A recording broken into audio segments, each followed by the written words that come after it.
ಇತಿಹಾಸ ಅಧ್ಯಾಯ 1 ಆಧಾರಗಳು. ಕೆಳಕಂಡ ವಾಕ್ಯಗಳನ್ನು ಸೂಕ್ತ ಪದಗಳಿಂದ ಪೂರ್ಣಗೊಳಿಸಿ. 1. ಸಾಹಿತ್ಯಿಕ ಆಧಾರಗಳಲ್ಲಿ ಡ್ಯಾಶ್ ಮತ್ತು ಡ್ಯಾಶ್ ಎಂಬ 2 ವಿಧಗಳಿವೆ. ಉತ್ತರ: ದೇಶೀಯ ಸಾಹಿತ್ಯ ಮತ್ತು ವಿದೇಶೀಯ ಸಾಹಿತ್ಯ. 2. ಅಶ್ವಘೋಷನ ಡ್ಯಾಶ್ ಸಾಹಿತ್ಯಿಕ ಆಧಾರವಾಗಿದೆ. ಉತ್ತರ: ಬುದ್ಧ ಚರಿತವು. 3. ಕನ್ನಡ ಭಾಷೆಯಲ್ಲಿ ದೊರೆತಿರುವ ಮೊದಲ ಶಾಸನ ಡ್ಯಾಶ್. ಉತ್ತರ: ಅಲ್ಮಿಡಿ. ಸಂಕ್ಷಿಪ್ತವಾಗಿ ಉತ್ತರಿಸಿ. ಪ್ರಶ್ನೆ 1. ಆಧಾರ ಎಂದರೇನು? ಉತ್ತರ: ಚರಿತ್ರೆಯ ರಚನೆಗೆ ಬೇಕಾಗುವ ಮೂಲ ಸಾಮಗ್ರಿಗಳನ್ನು ಆಧಾರಗಳು ಎನ್ನುವರು. ಇವು ಆ ಕಾಲಮಾನದ ವಿವರಗಳನ್ನು ನೀಡುತ್ತವೆ. ಗತಿಸಿ ಹೋದ ಘಟನೆಗಳ ಬಗ್ಗೆ ತಿಳಿಯಲು ಆಧಾರಗಳು ಬಹು ಮುಖ್ಯವಾಗಿವೆ. ಇತಿಹಾಸಕ್ಕೆ ಸಂಬಂಧಿಸಿದ ದೇಶಿ ಮತ್ತು ವಿದೇಶಿ ಸಾಹಿತ್ಯಿಕ ಆಧಾರಗಳಿಗೆ ಎರಡೆರಡು ಉದಾಹರಣೆಗಳನ್ನು ನೀಡಿ. ಉತ್ತರ: ದೇಶಿ ಸಾಹಿತ್ಯಿಕ ಆಧಾರಗಳು ಉದಾಹರಣೆ: ವಿಕಾಸದತ್ತನ ಮುದ್ರಾ ರಾಕ್ಷಸ, ಅಶ್ವಘೋಷನ ಬುದ್ಧಚರಿತ. ವಿದೇಶಿ ಸಾಹಿತ್ಯಿಕ ಆಧಾರಗಳು ಉದಾಹರಣೆ: ಮೆಗಸ್ತಾನಿನ ಇಂಡಿಕಾ, ವುಮೆನ್ಸ್ತಾಂಗ್ನ ಸಿಯುಕಿ. ಪ್ರಶ್ನೆ 3. ಪ್ರಾಕ್ತನ ಆಧಾರ ಎಂದರೇನು? ಉದಾಹರಣೆ ಸಹಿತ ವಿವರಿಸಿ. ಉತ್ತರ: ಸಂಶೋಧನೆ ಮತ್ತು ಉತ್ಖನನಗಳಿಂದ ದೊರೆತಿರುವ ಶಾಸನಗಳು, ನಾಣ್ಯಗಳು, ಸ್ಮಾರಕಗಳು, ಮಡಿಕೆ ಕುಡಿಕೆಗಳು ಹಾಗೂ ಇನ್ನಿತರ ಪಳೆಯುಳಿಕೆಗಳನ್ನು ಪ್ರಾಕ್ತನ ಆಧಾರಗಳು ಎಂದು ಕರೆಯುತ್ತೇವೆ. ಉದಾಹರಣೆ: ಮೌರ್ಯ ಚಕ್ರವರ್ತಿ ಅಶೋಕನು ಕಲ್ಲು ಹಾಸಿನ ಮೇಲೆ ಹಾಗೂ ಕಲ್ಲಿನ ಕಂಬಗಳ ಮೇಲೆ ಶಾಸನವನ್ನು ಕೆತ್ತಿಸಿದನು. ಇವನ ಶಾಸನಗಳು ಭಾರತದ ಹಲವೆಡೆ ದೊರೆತಿವೆ. ಕನ್ನಡ ಭಾಷೆಯಲ್ಲಿ ದೊರೆತಿರುವ ಮೊದಲ ಶಾಸನ ಅಲ್ಮಿಡಿ. ಇದು ಕದಂಬ ಮನೆತನಕ್ಕೆ ಸೇರಿದ ದೊರೆ ಕಾಕುಸ್ಥ ವರ್ಮನ ಆಡಳಿತಾವಧಿಯಲ್ಲಿ ರಚಿತವಾಗಿದೆ. ಸಮಾಜ ವಿಜ್ಞಾನ ಅಧ್ಯಾಯ 2 ಭರತ ವರ್ಷ ಪ್ರಶ್ನೋತ್ತರಗಳು. ಕೆಳಕಂಡ ವಾಕ್ಯಗಳನ್ನು ಸೂಕ್ತ ಪದಗಳಿಂದ ಪೂರ್ಣಗೊಳಿಸಿ. 1. ಭಾರತವು ಒಂದು ಡ್ಯಾಶ್ ದ್ವೀಪವಾಗಿದೆ. ಉತ್ತರ: ಪರ್ಯಾಯ. 2. ಬೂದಿಯ ಕುರುಹುಗಳು ಡ್ಯಾಶ್ ಕವಿಗಳಲ್ಲಿ ದೊರೆತಿವೆ. ಉತ್ತರ: ಕರ್ನೂಲ್. 3. ಮಧ್ಯ ಶಿಲಾಯುಗದ ಪರಿಕರಗಳನ್ನು ಡ್ಯಾಶ್ ಎಂದು ಕರೆಯುತ್ತಾರೆ. ಉತ್ತರ: ಸೂಕ್ಷ್ಮ ಶಿಲಾ ಪರಿಕರಗಳು. ಸಂಕ್ಷಿಪ್ತವಾಗಿ ಉತ್ತರಿಸಿ. ಪ್ರಶ್ನೆ 4. ಭಾರತದ ಭೂ ಮೇಲ್ಮೈ ರಚನೆಯನ್ನು ಸ್ಥೂಲವಾಗಿ ತಿಳಿಸಿ. ಉತ್ತರ: ಭಾರತ ಏಷ್ಯಾ ಖಂಡದ ದಕ್ಷಿಣ ಭಾಗದಲ್ಲಿರುವ ವಿಶಾಲ ಪ್ರದೇಶ ಹೊಂದಿರುವ ಒಂದು ಉಪಖಂಡ. 3 ಕಡೆ ನೀರಿನಿಂದಲೂ ಮತ್ತು 1 ಕಡೆ ಭೂಭಾಗದಿಂದಲೂ ಆವೃತವಾಗಿರುವುದರಿಂದ ಇದೊಂದು ಪರ್ಯಾಯ ದ್ವೀಪವಾಗಿದೆ. ಪ್ರಶ್ನೆ 5. ಭಾರತದ ಮೇಲೆ ದಾಳಿಗಳು ಯಾವ ಕಣಿವೆಗಳ ಮೂಲಕ ಸಂಭವಿಸಿವೆ? ಉತ್ತರ: ಭಾರತದ ಮೇಲೆ ದಾಳಿಗಳು ಬೋಲೋನ್ ಮತ್ತು ಕೈದರ್ ಕಣಿವೆ ಮಾರ್ಗಗಳ ಮೂಲಕ ಸಂಭವಿಸಿವೆ. ಪ್ರಶ್ನೆ 6. ಪ್ರಾಗೈತಿಹಾಸಿಕ ಕಾಲ ಎಂದರೇನು? ಉತ್ತರ: ಮಾನವರು ಲೇಖನ ಕಲೆಯನ್ನು ಕಂಡು ಹಿಡಿಯುವುದಕ್ಕೆ ಮುಂಚಿನ ಕಾಲವನ್ನು ಪ್ರಾಗೈತಿಹಾಸಿಕ ಕಾಲ ಎನ್ನುವರು. ಪ್ರಶ್ನೆ 7. ಪಶು ಸಂಗೋಪನೆ ಮತ್ತು ಹೈನುಗಾರಿಕೆಯು ಹೇಗೆ ಪ್ರಾರಂಭವಾಯಿತು? ಉತ್ತರ: ಸುಮಾರು 12,000 ವರ್ಷಗಳ ಹಿಂದೆ ಜಗತ್ತಿನ ಪರಿಸರದಲ್ಲಿ ಬದಲಾವಣೆಯು ಉಂಟಾಯಿತೆಂದು ಭಾವಿಸಲಾಗಿದೆ. ಈ ಸಂದರ್ಭದಲ್ಲಿ ಭೂಮಂಡಲದ ತಾಪಮಾನವು ಮತ್ತಷ್ಟು ಹೆಚ್ಚಿತು. ಹಲವೆಡೆ ಇದು ಹುಲ್ಲುಗಾವಲಿನ ಬೆಳವಣಿಗೆಗೆ ಕಾರಣವಾಯಿತು. ಪ್ರಾಣಿ ಪಕ್ಷಿಗಳು ಹಿಂದೆಂದೂ ಇಲ್ಲದ ಪ್ರಮಾಣದಲ್ಲಿ ಸಂತಾನಾಭಿವೃದ್ಧಿಯಲ್ಲಿ ತೊಡಗಿ ಅವುಗಳ ಸಂತತಿಯು ಹೆಚ್ಚಾಗತೊಡಗಿದವು. ಈ ಸಂಕುಲಗಳ ಜೊತೆಯಲ್ಲಿಯೇ ಜಿಂಕೆ, ಕಡವೆ, ಮೇಕೆ, ಕುರಿ ಹಾಗೂ ಇನ್ನಿತರ ಪ್ರಾಣಿಗಳು ಹುಲ್ಲುಗಾವಲು ಪ್ರದೇಶದಲ್ಲಿ ಸಮೃದ್ಧಿಯಿಂದ ಬೆಳೆಯಲು ಕಾರಣವಾಯಿತು. ಇದನ್ನೇ ಬೇಟೆಯಾಡುತ್ತಿದ್ದ ಮಾನವನು ಈಗ ಅವುಗಳ ಸ್ವಭಾವ, ಆಹಾರ ರೀತಿ ಹಾಗೂ ಸಂತತಿ ವೃದ್ಧಿಯ ಬಗ್ಗೆ ತಿಳಿದುಕೊಂಡನು. ಕ್ರಮೇಣವಾಗಿ ಈ ಕೆಲ ಪ್ರಾಣಿಗಳನ್ನು ಹಿಡಿದು ತಂದು ಪೋಷಿಸತೊಡಗಿದನು. ಹೀಗೆ ಪಶು ಸಂಗೋಪನೆ ಮತ್ತು ಹೈನುಗಾರಿಕೆಯು ಪ್ರಾರಂಭವಾಯಿತು. ಪ್ರಶ್ನೆ 8. ಪ್ರಾಗೈತಿಹಾಸಿಕ ಕಾಲಘಟ್ಟವನ್ನು ವಿದ್ವಾಂಸರು ವಿವಿಧ ಹೆಸರುಗಳಿಂದ ಕರೆದಿದ್ದಾರೆ. ಅವು ಯಾವುವು? ಉತ್ತರ: ಪ್ರಾಗೈತಿಹಾಸಿಕ ಕಾಲಘಟ್ಟವನ್ನು ವಿದ್ವಾಂಸರು ವಿವಿಧ ಹೆಸರುಗಳಿಂದ ಕರೆಯುತ್ತಿದ್ದರು. ಅವುಗಳೆಂದರೆ: 1. ಹಳೆ ಶಿಲಾಯುಗ. ಅವುಗಳನ್ನು 3 ಭಾಗಗಳಾಗಿ ವಿಂಗಡಿಸಲಾಗಿದೆ. ಆದಿ, ಮಧ್ಯ, ಅಂತ್ಯ ಹಳೆ ಶಿಲಾಯುಗಗಳು. 2. ಮಧ್ಯ ಶಿಲಾಯುಗ. 3. ನವ ಶಿಲಾಯುಗ. ಸಮಾಜ ವಿಜ್ಞಾನ ಇತಿಹಾಸ ಅಧ್ಯಾಯ 3 ಸಿಂಧೂ ಸರಸ್ವತಿ ನಾಗರಿಕತೆ ಪ್ರಶ್ನೋತ್ತರಗಳು. ಕೆಳಗಿನ ಪ್ರಶ್ನೆಗಳಿಗೆ ಒಂದು ವಾಕ್ಯದಲ್ಲಿ ಉತ್ತರಿಸಿ. ಪ್ರಶ್ನೆ 1. ಋಗ್ವೇದವು ಇಂದಿಗೆ ಎಷ್ಟು ವರ್ಷ ಹಿಂದಿನದು? ಉತ್ತರ: ಋಗ್ವೇದವು ಇಂದಿಗೆ 5,000 ವರ್ಷಕ್ಕೂ ಹಿಂದಿನದು. ಪ್ರಶ್ನೆ 2. ಸಪ್ತ ಸಿಂಧುಗಳು ಯಾವುವು? ಉತ್ತರ: ಸಿಂಧು, ವಿತಸ್ತ, ಅಸಿಕ್ನಿ, ಪರುಷ್ಣಿ, ವಿಪಾಸ, ಸುತುದ್ರಿ, ಸರಸ್ವತಿ ನದಿಗಳು ಸಪ್ತ ಸಿಂಧುಗಳಾಗಿವೆ. ಪ್ರಶ್ನೆ 3. ಕಾಲಿಬಂಗನ್ ಪ್ರದೇಶದಲ್ಲಿ ಸಿಂಧೂ ನಾಗರಿಕತೆ ಯಾವ ವರ್ಷದಲ್ಲಿ ಪತ್ತೆಯಾಯಿತು? ಉತ್ತರ. ಕಾಲಿಬಂಗನ್ ಪ್ರದೇಶದಲ್ಲಿ ಸಿಂಧೂ ನಾಗರಿಕತೆಯು 1917ರ ವರ್ಷದಲ್ಲಿ ಪತ್ತೆಯಾಯಿತು. ಪ್ರಶ್ನೆ 4. ಹರಪ್ಪದಲ್ಲಿ ಪ್ರಾಚೀನ ನಾಗರಿಕತೆಯ ಕುರುಹುಗಳು ಯಾವ ವರ್ಷ ಪತ್ತೆಯಾದವು? ಉತ್ತರ. ಹರಪ್ಪದಲ್ಲಿ ಪ್ರಾಚೀನ ನಾಗರಿಕತೆಯ ಕುರುಹುಗಳು 1921ರ ವರ್ಷದಲ್ಲಿ ಪತ್ತೆಯಾದವು. ಪ್ರಶ್ನೆ 5. ಸಿಂಧೂ ನಾಗರಿಕತೆಯ ಮುದ್ರೆಗಳ ಮೇಲೆ ಕಂಡುಬರುವ ಚಿಹ್ನೆಗಳು ಯಾವುವು? ಉತ್ತರ. ವೃಷಭ ಪ್ರಮುಖವಾದುದು. ಅಶ್ವತ್ಥ ಎಲೆಯದು, ಯೋಗದ ವಿವಿಧ ಆಸನಗಳು, ಮುದ್ರೆಗಳ ಮೇಲೆ ಓದಲಾಗದೆ ಇರುವ ಲಿಪಿಯ ಬರಹಗಳು ಸಿಂಧೂ ನಾಗರಿಕತೆಯ ಮುದ್ರೆಗಳ ಮೇಲೆ ಕಂಡುಬರುವ ಚಿಹ್ನೆಗಳು. ಪ್ರಶ್ನೆ 6. ಸಮುದ್ರ ವಾಣಿಜ್ಯದ ಪ್ರಮುಖ ಕೇಂದ್ರ ಯಾವುದಾಗಿತ್ತು? ಉತ್ತರ. ಸಮುದ್ರ ವಾಣಿಜ್ಯದ ಪ್ರಮುಖ ಕೇಂದ್ರ ರೋತಾಲ್. ಪ್ರಶ್ನೆ 7. ಆಗ ಇದ್ದ ಬುಡಕಟ್ಟುಗಳನ್ನು ಪಟ್ಟಿ ಮಾಡಿ. ಉತ್ತರ. ಆಗ ಇದ್ದ ಬುಡಕಟ್ಟುಗಳು ಭರತ, ಕುರು, ಆನು, ದೃಶ್ಯ, ತುರ್ವಸ ಮತ್ತು ಯದು. ಪ್ರಶ್ನೆ 8. ಯಾವ ತಾಣದಲ್ಲಿ ಮಳೆ ನೀರನ್ನು ಸಂಗ್ರಹಿಸುವ ವ್ಯವಸ್ಥೆ ಇತ್ತು? ಉತ್ತರ. ಡೋಲಾ ಮೀರಾ ತಾಣದಲ್ಲಿ ಮಳೆ ನೀರನ್ನು ಸಂಗ್ರಹಿಸುವ ವ್ಯವಸ್ಥೆ ಇತ್ತು. ಪ್ರಶ್ನೆ 9. ಆರ್ಯರ ಆಗಮನದ ಸಿದ್ಧಾಂತವನ್ನು ತಪ್ಪೆಂದು ಹೇಳಿದವರು ಯಾರು? ಉತ್ತರ. ಆರ್ಯರ ಆಗಮನದ ಸಿದ್ಧಾಂತವನ್ನು ತಪ್ಪೆಂದು ಹೇಳಿದವರು ಸಂವಿಧಾನ ಶಿಲ್ಪಿ ಡಾಕ್ಟರ್ ಅಂಬೇಡ್ಕರ್. ಪ್ರಶ್ನೆ 10. ಸಿಂಧೂ ಸರಸ್ವತಿ ನಾಗರಿಕತೆಯ ನಗರಗಳ ಉದ್ದಳತೆಗಳು ಯಾವ ಗ್ರಂಥಗಳ ಉಲ್ಲೇಖಗಳಿಗೆ ಹೊಂದಿಕೊಳ್ಳುತ್ತವೆ? ಉತ್ತರ. ಶತಪಥ ಬ್ರಾಹ್ಮಣ, ಸ್ಥೂಲ ಸೂತ್ರಗಳೇ ಮೊದಲಾದ ವೈದಿಕ ಗ್ರಂಥಗಳು, ಬ್ರಹ್ಮಸಂಹಿತೆಯಂತಹ ವಿಶ್ವಕೋಶ ಈ ಗ್ರಂಥಗಳಲ್ಲಿನ ಉಲ್ಲೇಖಗಳಿಗೆ ಸಿಂಧೂ ಸರಸ್ವತಿ ನಾಗರಿಕತೆಯ ನಗರಗಳ ಉದ್ದಳತೆಗಳು ಹೊಂದಿಕೊಳ್ಳುತ್ತವೆ. ಕೆಳಗಿನ ಪ್ರಶ್ನೆಗಳಿಗೆ 3-4 ವಾಕ್ಯಗಳಲ್ಲಿ ಉತ್ತರಿಸಿ. ಪ್ರಶ್ನೆ 1. ಸಿಂಧೂ ಸರಸ್ವತಿ ನಾಗರಿಕತೆಯ ಕುರುಹುಗಳು ಹೇಗೆ ಪತ್ತೆಯಾದವು? ಉತ್ತರ. 1921ರ ಸುಮಾರಿಗೆ ಪಂಜಾಬಿನ ಸಿಂಧೂ ಕಣಿವೆ ಪ್ರದೇಶದಲ್ಲಿ ರೈಲಿನ ಹಳಿಗಳನ್ನು ಜೋಡಿಸುವಾಗ ಅಲ್ಲಿಯ ತಂತ್ರಜ್ಞರು ಹರಪ್ಪದ ಪ್ರಾಚೀನ ನೆಲೆಯನ್ನು ಕಂಡರು. ಇದೇ ರೀತಿಯಲ್ಲಿ ಅಲ್ಲಿ ಹುದುಗಿ ಹೋಗಿದ್ದ ಅನೇಕ ಕಟ್ಟಡಗಳು ಪತ್ತೆಯಾದವು. ಅನಂತರ ಪ್ರಾಕ್ತನ ಶಾಸ್ತ್ರಜ್ಞರು ಈ ಪ್ರದೇಶದ ಬಗ್ಗೆ ಸಂಶೋಧನೆಯನ್ನು ಕೈಗೊಂಡರು. ಅದೊಂದು ಪ್ರಾಚೀನ ನಗರವೆಂದು ಅವರಿಗೆ ಮನವರಿಕೆ ಆಯಿತು. ಅದಕ್ಕೂ ಮುನ್ನ 1917ರಲ್ಲಿಯೇ ಕಾಲಿಬಂಗನ್ ಎಂಬ ಪ್ರಾಚೀನ ನಗರ ಪತ್ತೆಯಾಗಿತ್ತು. ಈ ರೀತಿಯಾಗಿ ಸಿಂಧೂ ಸರಸ್ವತಿ ನಾಗರಿಕತೆಯ ಕುರುಹುಗಳು ಪತ್ತೆಯಾದವು. ಪ್ರಶ್ನೆ 12. ಸಿಂಧೂ ಸರಸ್ವತಿ ನಾಗರಿಕತೆಯ ಉತ್ಖನನದಲ್ಲಿ ಯಾವ್ಯಾವ ವಸ್ತುಗಳು ಸಿಕ್ಕಿವೆ? ಉತ್ತರ. ಇಟ್ಟಿಗೆಗಳು, ನೃತ್ಯ ಭಂಗಿಯ ಸ್ತ್ರೀ ವಿಗ್ರಹಗಳು, ಡೊಳ್ಳು ಮತ್ತು ತಂತಿಯ ವಾದ್ಯಗಳು, ಹಲವು ಬಗೆಯ ಮುಖವಾಡಗಳು, ಲೋಹ ಮತ್ತು ಬೆಲೆಬಾಳುವ ಅರಳುಗಳು, ಬಗೆ ಬಗೆಯ ಚಿತ್ತಾರಗಳುಳ್ಳ ಮಡಿಕೆಗಳು, ಸ್ತ್ರೀಯರ ಮೂರ್ತಿಗಳು, ಮಣಿಗಳು, ಮುದ್ರೆಗಳು, ಪೂಜಾ ವೇದಿಕೆಗಳು ಹಾಗೂ ಮಕ್ಕಳ ಆಟಿಕೆಗಳ ಪೈಕಿ ಬಂಡಿಗಳು, ಬುಗುರಿಗಳು, ಸಿಳ್ಳೆಗಳು ಇವು ಸಿಂಧೂ ಸರಸ್ವತಿ ನಾಗರಿಕತೆಯ ಉತ್ಖನನದ ಮೂಲಕ ದೊರೆತಿರುವ ವಸ್ತುಗಳು. ಪ್ರಶ್ನೆ 13. ಈ ನಾಗರಿಕತೆಯ ಸ್ನಾನದ ಕೊಳಗಳು ಹೇಗೆ ರಚನೆಯಾಗಿದ್ದವು? ಉತ್ತರ. ಈ ನಾಗರಿಕತೆಯಲ್ಲಿ ಮೊಹೆಂಜೊದಾರೊವಿನಲ್ಲಿ ಒಂದು ಸ್ನಾನದ ಕೊಳವನ್ನು ಕಟ್ಟಲಾಗಿತ್ತು. ಇದನ್ನು ಇಟ್ಟಿಗೆಗಳಿಂದ ಕಟ್ಟಲಾಗಿದೆ. ಕೊಳದಿಂದ ನೀರಿನ ಸೋರಿಕೆ ಆಗದಂತೆ ಎಚ್ಚರ ವಹಿಸಿದ್ದಾರೆ. ಇದರ 2 ಕಡೆಗೆ ಇಳಿಯಲು ಮೆಟ್ಟಿಲುಗಳಿವೆ. ಸುತ್ತಲೂ ಕೊಠಡಿಗಳಿವೆ. ಬಹುಶಃ ಇದರ ನೀರಿನ ಪೂರೈಕೆಯು ಬಾವಿಯಿಂದ ಆಗುತ್ತಿತ್ತು ಹಾಗೂ ಬಳಕೆಯ ಬಳಿಕ ನೀರನ್ನು ಹೊರಗೆ ಬಿಡಲಾಗುತ್ತಿತ್ತು.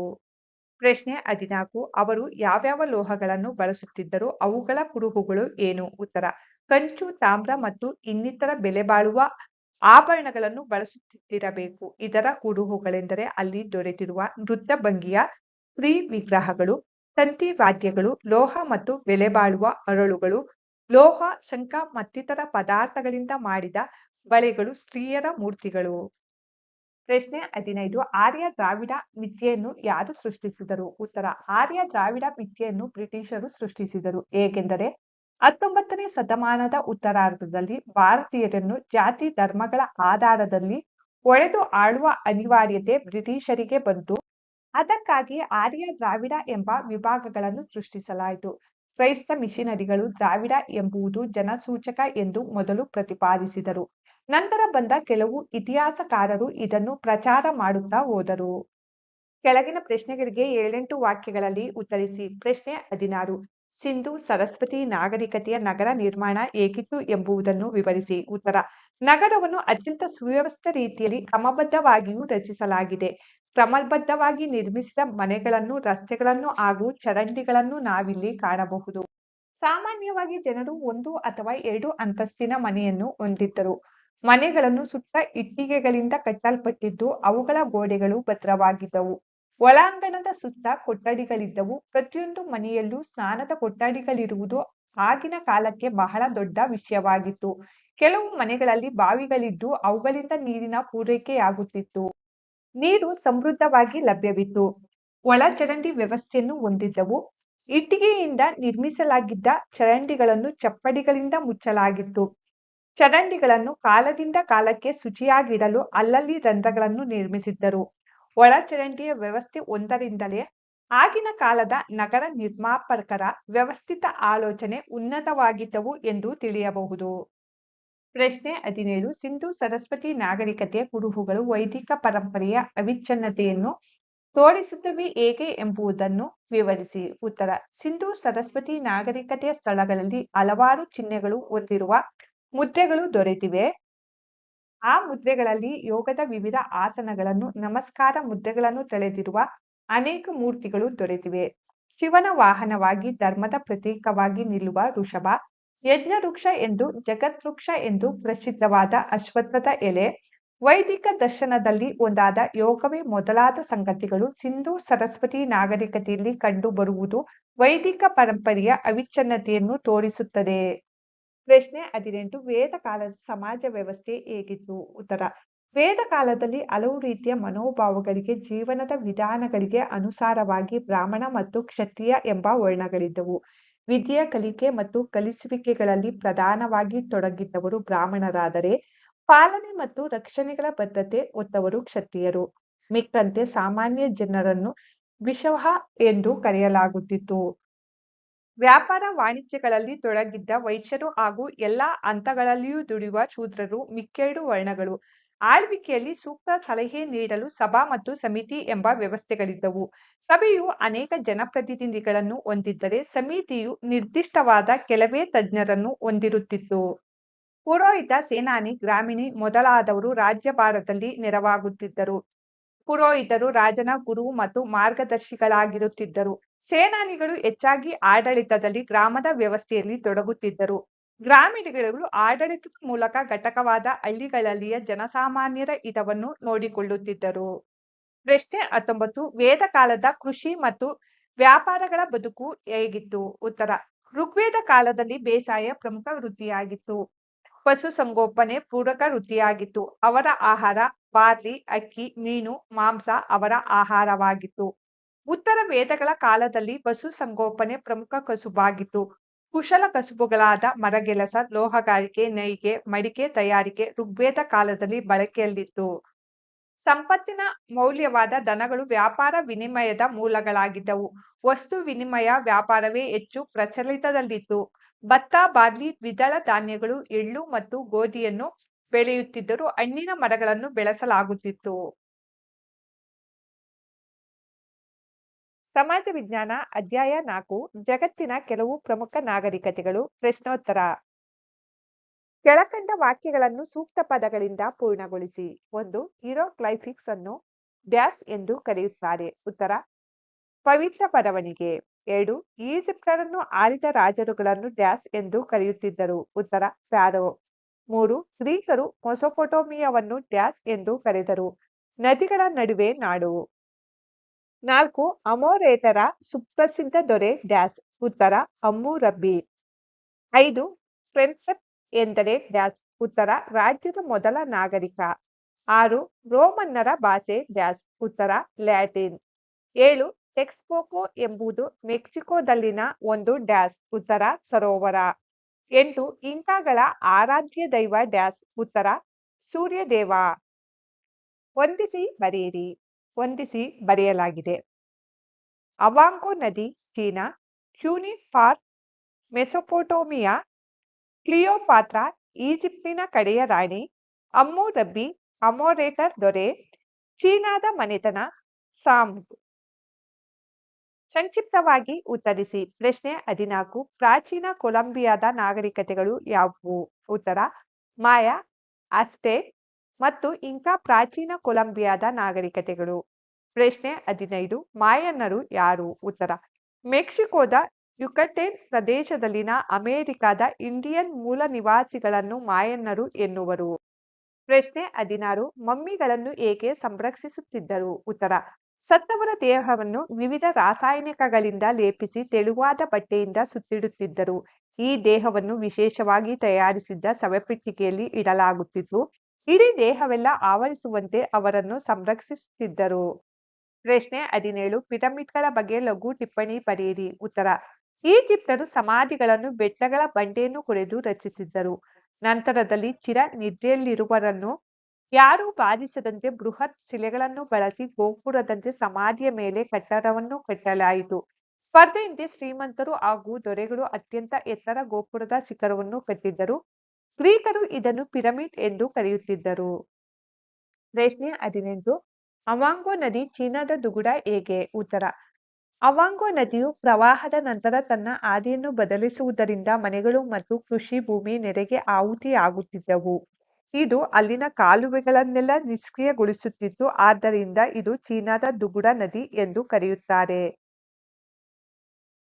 ಸಮಾಜ ವಿಜ್ಞಾನ ಅಧ್ಯಾಯ 5 ಸನಾತನ ಧರ್ಮ ಪ್ರಶ್ನೋತ್ತರಗಳು. ಕೆಳಗಿನ ವಾಕ್ಯಗಳನ್ನು ಸೂಕ್ತ ಪದಗಳಿಂದ ಪೂರ್ಣಗೊಳಿಸಿ. 1. ಸನಾತನ ಧರ್ಮದ ಇನ್ನೊಂದು ಹೆಸರು ಡ್ಯಾಶ್. ಉತ್ತರ: ಹಿಂದೂ ಧರ್ಮ. 2. ಉಪನಿಷತ್ತು ಎಂಬುದು ಡ್ಯಾಶ್‌ದ ಒಂದು ಭಾಗ. ಉತ್ತರ: ವೇದ ಸಾಹಿತ್ಯದ. ವೇದ ಎಂಬ ಪದವು ಡ್ಯಾಶ್ ಎಂಬ ಧಾತುವಿನಿಂದ ನಿಷ್ಪನ್ನವಾಗಿದೆ. ಉತ್ತರ: ವಿದ್. 4. ವಿದ್ ಎಂದರೆ ಡ್ಯಾಶ್ ಎಂದರ್ಥ. ಉತ್ತರ: ಜ್ಞಾನ. 5. ಕೇಳಿಸಿಕೊಂಡಿದ್ದು ಡ್ಯಾಶ್ ಆದರೆ ಜ್ಞಾಪಿಸಿಕೊಂಡಿದ್ದು ಡ್ಯಾಶ್ ಆಯಿತು. ಉತ್ತರ: ಶ್ರುತಿ ಹಾಗೂ ಸ್ಮೃತಿ. 6. ಭಾರತದ 2 ಪ್ರಮುಖ ಇತಿಹಾಸ ಕೃತಿಗಳೇ ಡ್ಯಾಶ್ ಹಾಗೂ ಡ್ಯಾಶ್. ಉತ್ತರ: ರಾಮಾಯಣ ಹಾಗೂ ಮಹಾಭಾರತ. 7. ಡ್ಯಾಶ್ ಎಂಬುದು ಭಾರತೀಯ ತತ್ವಶಾಸ್ತ್ರದ ಆಧಾರ ಸ್ತಂಭಗಳು. ಉತ್ತರ: ಷಡ್ದರ್ಶನಗಳು. 8. ಶಾಕ್ತಾನುಗಾಮವು ಡ್ಯಾಶ್ ಎಂಬ ವಿಸ್ತಾರದ ಕ್ಷೇತ್ರಕ್ಕೆ ಮುನ್ನುಡಿ ಬರೆಯಿತು. ಉತ್ತರ: ತಂತ್ರ. ಕೆಳಗಿನ ಪ್ರಶ್ನೆಗಳಿಗೆ ಸಂಕ್ಷಿಪ್ತವಾಗಿ ಉತ್ತರಿಸಿ. ಪ್ರಶ್ನೆ 9. ವೇದ ಎಂದರೇನು? ಉತ್ತರ: ವೇದ ಎಂಬ ಪದವು ವಿದ್ ಎಂಬ ಧಾತುವಿನಿಂದ ನಿಷ್ಪನ್ನವಾಗಿದೆ. ವಿದ್ ಎಂದರೆ ಜ್ಞಾನ ಎಂದರ್ಥ. ಅಂದರೆ ವೇದಗಳು ಒಂದಿಡೀ ಸಮುದಾಯದ ಸಮಗ್ರ ಜ್ಞಾನ ಅನುಭವಗಳ ಸಂಗ್ರಹ ರೂಪ. ಪ್ರಶ್ನೆ 10. ಋಗ್ವೇದದಲ್ಲಿ ಎಷ್ಟು ಮಂತ್ರಗಳಿವೆ? ಅವನ್ನು ಹೇಗೆ ವಿಭಾಗಿಸಲಾಗಿದೆ? ಉತ್ತರ: ಋಗ್ವೇದ ಸಂಹಿತೆಯಲ್ಲಿ 10,028 ಸೂಕ್ತಗಳಿವೆ. 10,552 ಮಂತ್ರಗಳಿವೆ. ಈ ಮಂತ್ರಗಳೆಲ್ಲ ಛಂದೋಬದ್ಧವಾಗಿ ಗಾಯತ್ರಿ, ಉಷ್ಟಿಕ್, ಪುರ ಉಷ್ಟಿಕ್, ಕಕುಕ್, ಅನುಷ್ಟುಪ್, ಬೃಹತಿ ಮುಂತಾದ ಹಲವು ಛಂದಸ್ಸುಗಳಲ್ಲಿವೆ. ಸೂಕ್ತಗಳನ್ನು 85 ಅನುವಾಕಗಳು ಹಾಗೂ 10 ಮಂಡಲಗಳು ಎಂದು ವಿಭಾಗಿಸಲಾಗಿದೆ. ವೇದಗಳನ್ನು ಶಾಸ್ತ್ರೀಯವಾಗಿ ಅಧ್ಯಯನ ಮಾಡುವವರು ಋಗ್ವೇದ ಸಾಹಿತ್ಯವನ್ನು 8 ಅಷ್ಟಕಗಳು, 64 ಪ್ರಪಾಠಕಗಳು, 2024 ವರ್ಗಗಳು ಹಾಗೂ 10,552 ಮಂತ್ರಗಳು ಎಂದು ವಿಭಾಗ ಮಾಡಿಕೊಳ್ಳುತ್ತಾರೆ. ಪ್ರಶ್ನೆ 11. ಋಗ್ವೇದದಲ್ಲಿ ಬಳಸಿರುವ ಯಾವುದಾದರೂ 2 ಛಂದಸ್ಸುಗಳನ್ನು ಹೆಸರಿಸಿ. ಉತ್ತರ: ಋಗ್ವೇದದಲ್ಲಿ ಬಳಸಿರುವ ಛಂದಸ್ಸುಗಳು 1. ಗಾಯತ್ರಿ, 2. ಉಷ್ಟಿಕ್. ಪ್ರಶ್ನೆ 12. ವೇದಗಳ 4 ಸ್ಕಂದಗಳನ್ನು ಹೆಸರಿಸಿ. ಉತ್ತರ: ವೇದಗಳನ್ನು ಸಂಹಿತೆ, ಬ್ರಾಹ್ಮಣ, ಆರಣ್ಯಕ ಹಾಗೂ ಉಪನಿಷತ್ತುಗಳೆಂದು 4 ಸ್ಕಂದಗಳಾಗಿ ವಿಭಾಗಿಸಿದ್ದಾರೆ. ಪ್ರಶ್ನೆ 13. ವೇದಗಳನ್ನು ವಿಭಜಿಸಿದವರು ಯಾರು? ಯಾಕೆ ವಿಭಜಿಸಿದರು? ಉತ್ತರ: ವೇದಗಳನ್ನು ವಿಭಜಿಸಿದವರು ಕೃಷ್ಣದ್ವೈಪಾಯನರೆಂಬ ಋಷಿಗಳು. ಆ ಕಾಲದಲ್ಲಿ ಲಭ್ಯವಿದ್ದ ಅಪಾರವಾದ ವೇದರಾಶಿಯನ್ನು ಮಾನವನ ಆಯಸ್ಸಿನ ಮಿತಿಯಲ್ಲಿ ಪೂರ್ಣವಾಗಿ ಅಧ್ಯಯನ ಮಾಡಲು ಹಾಗೂ ಶಿಷ್ಯರಿಗೆ ಕಲಿಸಲು ಸಾಧ್ಯವಿರಲಿಲ್ಲ. ಆದ್ದರಿಂದ ಕೃಷ್ಣದ್ವೈಪಾಯನರೆಂಬ ಋಷಿಗಳು ಅಗಾಧ ವೇದಮಂತ್ರ ಸಮೂಹವನ್ನು ವಿಭಜನೆ ಮಾಡಿ ವೇದವ್ಯಾಸರೆನಿಸಿಕೊಂಡರು.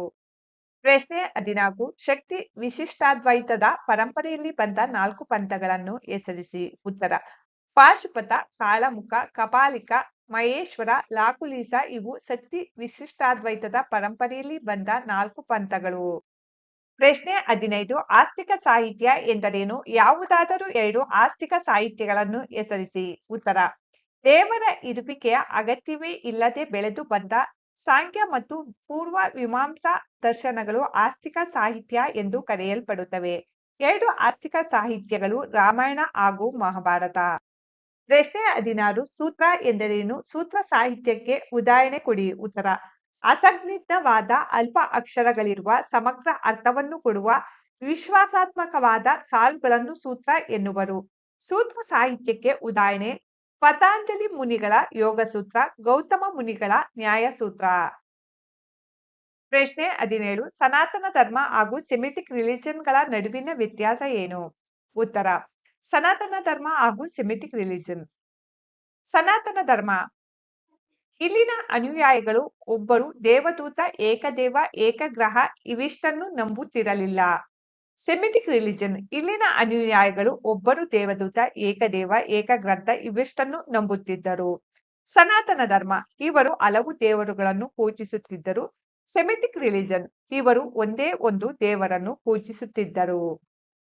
ಪ್ರಶ್ನೆ 18 ಸನಾತನ ಧರ್ಮದ ಸಂದೇಶ ಏನು? ಉತ್ತರ ಸದ್ವಿಚಾರಗಳನ್ನೇ ಕೇಳೋಣ, ಆಡೋಣ, ಸದ್ವರ್ತನೆಯನ್ನು ಬೆಳೆಸಿಕೊಳ್ಳೋಣ, ಆರೋಗ್ಯದಿಂದ ಸುಖವಾಗಿ ಬಾಳೋಣ, ದ್ವೇಷ ಅಸೂಯೆಗಳನ್ನು ಕೈಬಿಡೋಣ, ಹಿಂಸೆ ದ್ರೋಹಗಳನ್ನು ಮಾಡದಿರೋಣ, ಗುರು ಹಿರಿಯರಲ್ಲಿ ಗೌರವ ಇರಿಸಿ, ದೇವರಲ್ಲಿ ಭಕ್ತಿ ಇರಿಸಿ, ನಮ್ಮ ಶಕ್ತಿ ಸ್ವಭಾವಗಳಿಗೆ ಸರಿಯಾದ ಕೆಲಸ ಮಾಡುತ್ತಾ ಜ್ಞಾನ ಗಳಿಸೋಣ ಎಂಬುದು ಸನಾತನ ಧರ್ಮದ ಸಂದೇಶ.